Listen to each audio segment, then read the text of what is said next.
On a breezy autumn day, Koos Tak, regular contributor to the Saturday supplement of the independent daily De Tijdgeest, got out of the line bus from Hoorn to Medemblik in northern Holland's Twisk. From Midwoud he had been the only passenger, and the dejected-looking driver, lonely in his high chair, who had refused Koos' attempts at conversation, alone went on the last stage to the barren north of the country. There he stood. The feeling of being at the end of the world was made worse by the Dorpstraat looking devoid of life.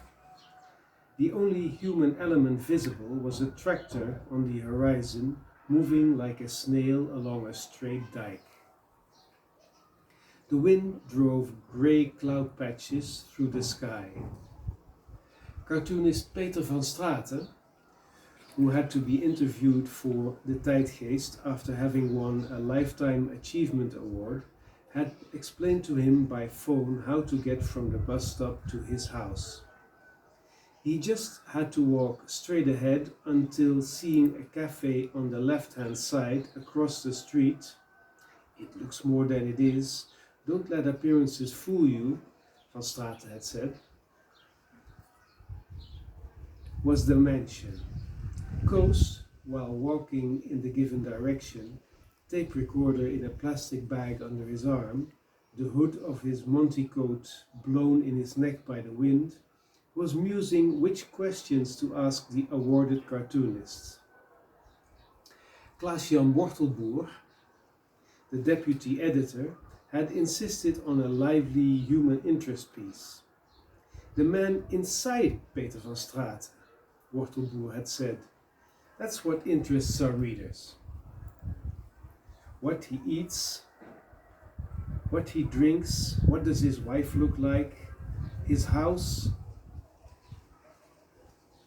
that sort of thing. So no difficult stuff about politics or the arts, just the man himself in his slippers, so to speak. In the archives, Koos had found some earlier interviews confirming the impression that Van Straten was a lovable and modest artist, gravely doubting his own capacities. He thought of himself as being born with a silver spoon in his mouth, and had publicly admitted several times never to have gotten where he is without his wife Marijke's support. Being 15 minutes early, Koos had ordered a beer in the cafe and now sat by the window looking at the celebrated artist's monumental mansion. Crikey, that takes the cake, he thought. Just by drawing you can get something like that. In front of the porch, 3 peacocks walked majestically. Musingly, he compared the stately residence across the street with his own simple gable-roofed house on the Spoorstraat in Apkoude. It left much to be desired. Although such a mansion in Twisk looked amazing, but it was pretty far from Amsterdam, while he just had to cross the street, get on the train, and he stood on Damrak. Okay, the Van Stratens were housed on a somewhat larger scale, and the garden was bigger than his little tiled courtyard, but what about cleaning and maintenance? Here you'd need staff, but his wife Tina had, next to her domestic duties, time for an interesting part-time job at the public library. Van Straten's wife had to be pretty isolated. If she'd want to talk to someone, she had to go all the way to Hoorn, Medemblik or Alkmaar. That wasn't that great. No, he would never get his Tina to live in Twisk, let alone the thought of himself moving here. But if you didn't have to care about money, what did it matter where you lived? The church bell struck 2 when Koos, chasing the peacocks saying kst, kst, kst, climbed the porch. Putting his hand to the doorbell, he saw the net curtain move behind one of the windows that had been slightly raised. They must have seen him coming. Patiently he waited for them to open the door. But there didn't seem to be any rush. Not a sound came from the house. He wouldn't have gotten the date wrong. Oh well, in the countryside things moved at a slower pace. Should he dare to ring the bell again? The peacocks had come back and stood looking up curiously by the porch steps. Did he hear voices? Yes, clearly that was someone talking. Has he gone already? He heard a muffled female voice say. Don't look up now. I don't think so. Stay down, a man replied. The voices came through the open window and the meaning of the words confused Koos for a second, but he reasoned with himself. He obviously was mixed up with somebody else. The appointment had clearly been made, and Van Straten had let it show he was very pleased with the interest the tijdgeest had in him. But how could he let the inhabitants know he was not the one they thought he was? It seemed best to get the misunderstanding out of the way by making himself known through the open part of the window. He bent down, put his head on the windowsill and said, Meneer Van Straten, it's me, Koos Tak from the tijdgeest. We had made a date for 2 o'clock this afternoon, remember? Was he mistaken or not? Behind the window he believed to see 2 human forms, motionless on the floor. Like struck by lightning, they jumped to their feet upon hearing his voice. Sorry, Meneer Tak, I hope we didn't keep you waiting.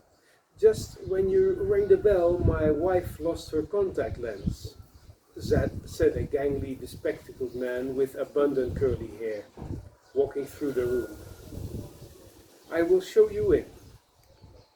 Have a seat, Meneer Tak, said his host, after leading him through a marble hall to a spacious room at the back of the house, where the windows offered an endless view of comfortless grasslands. The room was almost entirely filled by a stuffed hippo with within its gaping mouth a color TV screen. Crammed around the hippo was so much old-fashioned furniture you could break your neck getting to the 2 antique wicker beach chairs Van Straten had suggested they would sit in. I understand what you're thinking, the cartoonist jumped ahead of him. But what you see is the result of my wife's collector's mania. She has found almost everything herself on Waterlooplein. At first it was the intention to sell all that furniture and antiques to people who love that kind of stuff, but most houses don't have that much space. And after some time you get attached. All items have their own history. Now it would be hard for us to be parted with something.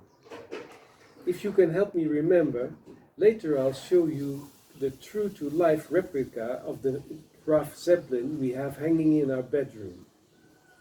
And if you would just stand up and look behind you through that window, you'll see one of the first engines of the Orient Express.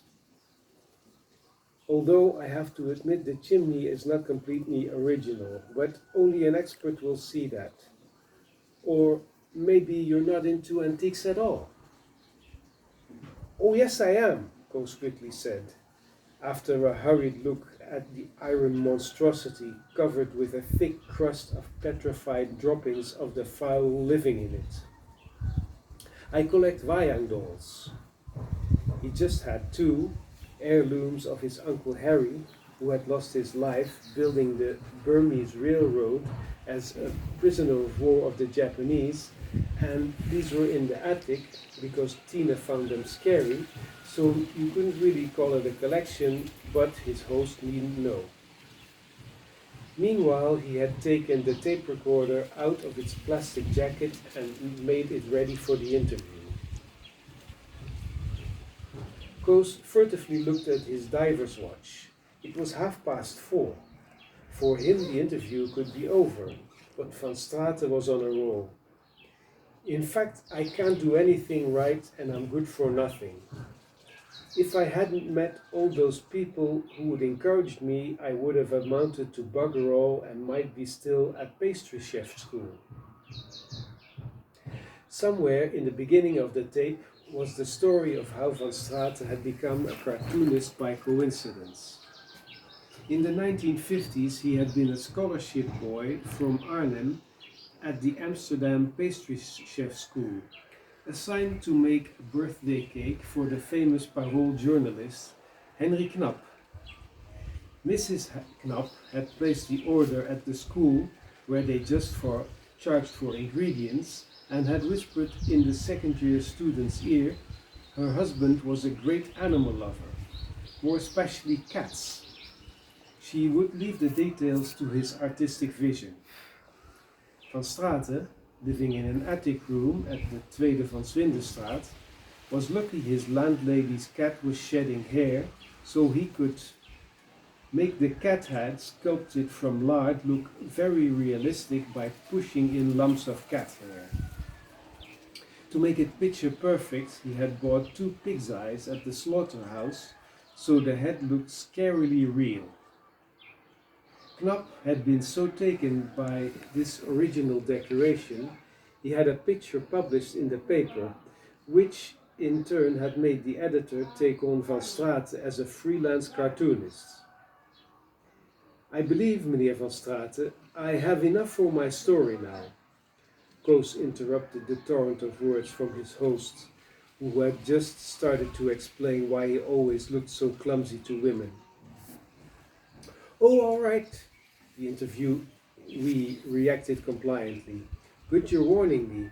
I'm likely to go off on a tangent when I'm in this confidential mood. And I should just apologize for not offering you anything to eat or drink. My wife and I have been participating in the hunger action for disarmament, fasting for life, for the last few weeks. You will have read about it in the papers. Yoko Ono and Molly Rush are also in it. In Germany, Die Grünen even put the action in their party manifesto. What we want to achieve is the end of the arms race. For self-protection, we keep no food in the house. I hope you won't see this as an inhospitable gesture. Koos, having a beer with his ham and eggs while musing on his visit to the awarded artist in the cafe across the street, had to admit to being deeply impressed by his strong but at the same time charming persona. Like that you didn't meet them every day. Writing down a last few impressions of the house, he heard the door open and a familiar voice call, "Kees, put some steaks on the grill and for right now give us 2 double Genevers and a portion of liverwursts." Koos pulled his head deep in his Monty coat and put up the hood. It would be painful for both parties if Van Straten and his wife, for it was them, should recognize him now.